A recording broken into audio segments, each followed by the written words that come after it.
Yo, what's going on YouTube? It is Dom, aka KT2, coming back to you guys for yet another fire, and I mean fire video today, guys. And you know, as usual, it's another amazing Thunder Thursdays, guys, and we're serving you guys up another MI video. Due to complications with the last video, I was like, you know what? We cannot deprive the people. We cannot deprive them. So we're dropping you guys yet another hot Thunder Thursday video, guys. So I'm here with my homeboy Tony, and we're going to get straight into it. Tony, thank you for coming on the show tonight. Thanks for having me, Dom. Really appreciate you inviting me. Appreciate it. Oh my gosh, it is all my pleasure. First question right out the gate. What is your, like, what is your branch? What is your job? So I'm a military intelligence officer. It's a 35 Delta, all source intelligence. Woo! Hey, you guys heard that. That's fancy right there. That means he's smart. Hey, I'm just a QM, guys. I don't know about that, guys. A lot of people say it's an oxymoron being in military intelligence. Trust me, there's this reason. It's just funny. There are reasons for that. So, what is your rank? I'm a first lieutenant promotable. Okay. How long have you been a military intelligence officer? I would say a little, I think 3.5 years. So you graduate this thing called the Basic Officer Leader course, which trains you to be essentially a specialist in your specific MOS. And so that's about the time period since I've graduated that course is this time I've been doing this job. So. Thank you. So, I mean, we've got all these branches out there. I mean, we've got the best branch. We've got quartermaster, and some more quartermaster. So why did you pick MI?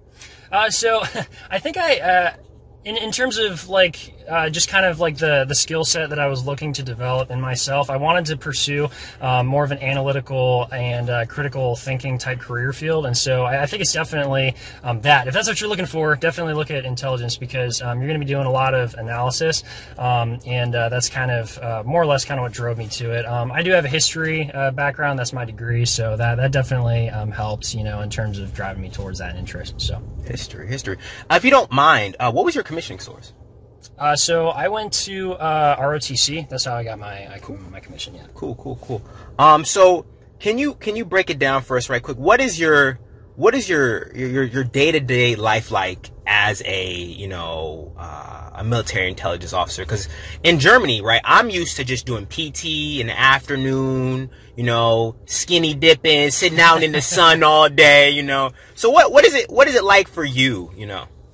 So in terms of intelligence, it really varies depending on your job. So, I mean, I had the opportunity to be a platoon leader, so that was really awesome, being a platoon leader with a military intelligence company and a brigade combat team. So if you're a platoon leader, like, really you're going to be doing a lot of the things that platoon leaders, like, just in general do across the Army, regardless of what branch you're in. So I did a lot of property management, you know, a lot of training management, planning training for my guys and gals to go out and do, and then a lot of admin type stuff too, you know, making sure people are up to date with their administrative requirements, making sure, you know, people get counseled and stuff like that. So, yeah, it's a good time. I really enjoyed my time being a platoon leader. But if you're, the other quintessential job that you'll have is a MI lieutenant, is you're going to be an assistant S2, more than likely at a battalion. So what that entails is you're doing a lot of security management. So you process a lot of security clearance paperwork and a lot of the things to initiate security investigations for people that need them for depending on whatever job they're going into. And whenever you do go into like an operational environment or like a combat environment or training environment, what have you, you're going to be essentially working as an intelligence analyst, but on the officer side. So you'll be managing more of the process, the analytical process of doing intelligence preparation of the battlefield for whatever commander you're working for and things like that. That sound, you guys, he just flexed on us. He just flexed on it. All right, Tony, we see the muscles, all right? We see the muscles, Tony. He flexed on us. So, okay, that's cool. So if you could give us maybe 2 or 3 general responsibilities that you will incur as an MI officer, what would you say they are? Maybe like just 2 or 3. So I think the biggest thing that you're going to have, like as an Army leader, regardless of your MOS, just period, is you're going to be responsible for soldiers. So that's kind of the responsibility that I think I took the most seriously. Aside from maybe accomplishing the mission, because we all have to do that, right? But taking care of soldiers was huge, and making sure that they got what they needed, both for their careers and personally and things like that. Just and maximizing their potential was an awesome experience to be able to be a part of. But the other thing I would say, especially being in the intelligence field, it's a combat support MOS, so you're supporting the combat arms mainly. So really it's about framing the situation for whatever commander you're working for. Intelligence preparation of the battlefield is a huge part of that, but it's also really just making sure that your commander has a very good awareness of a lot of the peripheral things around the situation that are not readily apparent maybe, or that maybe require a little bit more study. And that's what an S2 shop can bring to the table. And that's what, as an intelligence officer, the process of managing that, especially because your soldiers, your enlisted soldiers, are going to do a lot of the heavy lifting regarding the very specific detailed aspects of each of those things. But as the officer, you're managing that process and making sure that it's easy to understand, it's presentable to whatever audience or whatever commander you're preparing it for. If you could tell us, what would you say are the benefits to being an MI officer? What would you say that separates you guys from maybe the best branch out there, quartermaster? So I would say the biggest thing that I identified was being able to serve in a wide variety of units and a wide variety of duty stations. So as intelligence, I think that there's very few MOSs that can go as many places and can go to as wide a variety of units as MI can. So that's really cool, because generally speaking, every unit needs an intelligence shop, intelligence officer, enlisted personnel, etc. The other thing that I would say is a huge benefit is being able to work with soldiers who are extremely talented. I was extremely just blown away by how awesome intelligence soldiers are, and just the talent the Army can attract when it comes to the intelligence field. I had guys with master's degrees in their late 20s, and they just decided to join the Army because it sounded like fun, and like they just wanted to serve a higher purpose in their life and stuff, and it's awesome. Like, some of these guys, GT scores, general technical scores, like out the window, like super high. So like really great group of folks. I consider myself a bit of a nerd too, so I kind of fit in with a lot of those kind of types as well. So the Army attracts all types, which is awesome, and that's what part of makes it great, just the diversity of backgrounds and the people that are a part of the organization. So I would say those are two big things with benefit wise. Cool. Now, I know this question might be a little tough, but what would you say that you like the most and you like the least about being an MI officer? Woof. I'd say maybe the thing I like the most about it is just the variety of jobs that you can do. Personally, I've been an assistant S2. I've been a platoon leader. You have the ability to be a company XO as well. Serve in various staff positions. I've served in the S3 shop for a little bit, during the transition periods. Wow. Yeah. Wow. Just there's a huge variety of jobs, and not only just the variety of jobs, but the ability to serve at all three echelons that we call, at all three different levels in the Army. We call the strategic, operational, and tactical levels.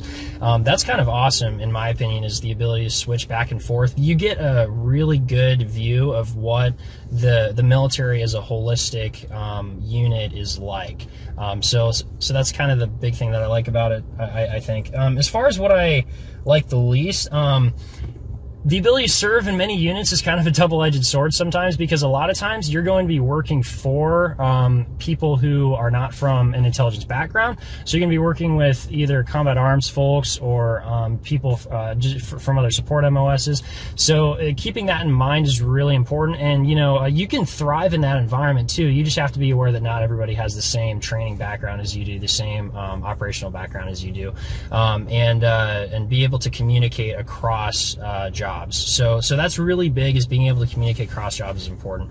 So that could be a con depending on how people look at it, but I think it's a good thing to be challenged. So, but it can be a challenge. So that's the one thing that if I had to say I like the least, maybe it's that challenge. Okay. So, you know, again, obviously you don't have to tell us where you're stationed at, but, is there anything specific about your job that's exclusive to the base that you're stationed at, or not? Not specifically, no. Where I was at, it's more of like a brigade combat team type environment. We have a division headquarters too, some other support units on the post. You know, so it's not anything different from most other bases you see. Okay, okay. Have you ever been deployed? And if you know, or if you haven't, does your job change when you're deployed? So I have not been on a combat deployment. I will say I have supported a real world mission. If you're in a conventional unit, you're more or less going to be training for like a near peer adversary type environment of combat. So yeah, that's kind of the big difference, I would say. Okay, that's good. That's cool. You know, this may seem crazy, but let's say, you know, the 4-star. One of the 4-stars in the Army came down. He came all the way down. He said, I want Lieutenant Tony. And he comes up to you, he talks to you, and he says, hey, Tony, I want to change one thing about the MI branch. What should I change? What would you tell him? I think it goes back to the schoolhouse for me, because, I mean, a lot of people say, like, oh, yeah, what you learn at the schoolhouse, you know, where you get trained to do your job is a lot different than when you go to your unit. But I think when you get trained at the schoolhouse, there needs to be an increased emphasis on more or less what's expected of you when you go to an operational unit, and what working with all the different branches is going to look like. Because what I've seen, you know, depending on, you know, the unit's posture and attitude and things like that, what their emphases are, I would say that it's very hard for intelligence professionals a lot of times to be seen and heard, because sometimes, like, they may not fit in with, you know, a lot of the other MOSs or what have you, and there's just a wide disparity of experience there. And so what I would say is in the schoolhouse, maybe making it more clear by just what the expectations would be when they get to their units, by bringing in people from those branches who are more aware of what is expected of those trying to integrate into those different types of units. So Okay. I know this may seem like also another basic question, but how does this position transfer over into the civil? Does it transfer over to the civilian world? I mean, I'd assume so. Oh man, you've stumbled on kind of the big strength, I think, for this MOS. Okay. So I would say one of the huge advantages for intelligence MOSs just in general is everybody needs a top secret security clearance to do their job. So top secret, secret compartmented information clearance that allows you to do your job depending on where you were to go. So you get that investigation, you get that background check, which allows you to be trusted with certain types of, like, a lot of times very sensitive information, and that can translate hugely to government agency work. A lot of times, you know, just different positions in the government. A lot of contracting work as well. If you want to contract with the DoD or other agencies, that's huge. That's basically your foot in the door. Essentially, is that top secret clearance, and because it really does cost thousands and thousands of dollars to initiate this clearance check. Yeah, because they're employing, you know, the FBI and different agencies to do the investigations. So it does take a lot of time and money for them to do it. So having that already going into whatever other job you would want to get in the civilian world or other places like that, it's a huge advantage. Just having the analytical background and knowing how the intelligence process works, how the collection process works, stuff like that, would also enable you to get a huge foot in the door with certain government agencies and contracting jobs, and of course in the civilian world too, and the business world. Those skills are tremendously important from a business analysis standpoint, and a lot of other jobs. So. Okay. Wow, it seems like this may be the hidden secret of the world. All right, so, you know, last two questions. Again, thank you for your time. What are your plans? You know, after we all know officers, we don't really have contracts. For the most part, minus the first one. We incur ADSOs, and it's basically just our initial obligation. So do you plan to stay in after your first couple years in MI? Well, I did plan to stay in, but I'm going back to school, man. I really want to go back to school. Yeah, I just love learning. I mean, that's a huge thing, you know, with this MOS is like, you know, you never stop learning, right? The world that we live in is constantly adapting and evolving. And so I really want to, you know, keep pace with just whatever's going on in the academic world as well. So I really want to go back to school and get another degree and be able to continue that. So, I mean, whether that's with the Army, you know, that may or may not happen, but definitely want to do that.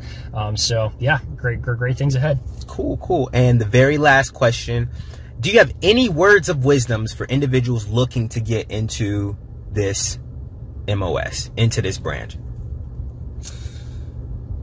Remember I had an answer for this one, but it's not coming to my mind right now. Oh yeah, okay, there we go. There it is. So expectation management, I think, is huge. So being able to just develop, I think, an understanding of what the intelligence world from just an analyst's point of view is really important, because a lot of people like think about going to the intelligence field and they're like, oh yeah, like, you know, I'm just gonna go be Jason Bourne and, like, you know, just go over, you know, just be a secret agent and do all this stuff. And I mean, you know, I'm not going to say that stuff doesn't exist, you know, in some capacity, you know, but just from a purely analysis standpoint, it's definitely not like that at all, you know. I mean, it's much more of, you know, thinking through problems, trying to develop a big picture of what's going on in the world and in whatever particular circumstance you're looking at. And so thinking outside the box is big. So I would definitely foster that in you, and also just learn about the world. Like it's absolutely a huge resource to just know as much about the world as you can and be able to use that in your job. So yeah, those are the kind of just a couple of things I would say to everybody. Okay. Well, Tony, I want to again say thank you for coming on this episode of Thursday Thunder Thursdays. I can't even say my own name right. And thank you for your time. This is definitely a heavily requested interview, and I had to redo this one. So again, I appreciate it. And guys, if you guys have any questions, comments, or concerns, you guys can hit me up on Instagram at KIDTHNDR2 or Snapchat at KLOP95. I will not be putting Tony's information anywhere near here, so all you girls will not be sliding up into this man's DMs trying to get some intelligence from him. All right. So without further ado, like I always like to say at the end of all my videos, don't live the same year 75, 80, 85, 90 times and then try and call it life. My name is Dom, aka KT2, and I'm out of here, guys. Peace.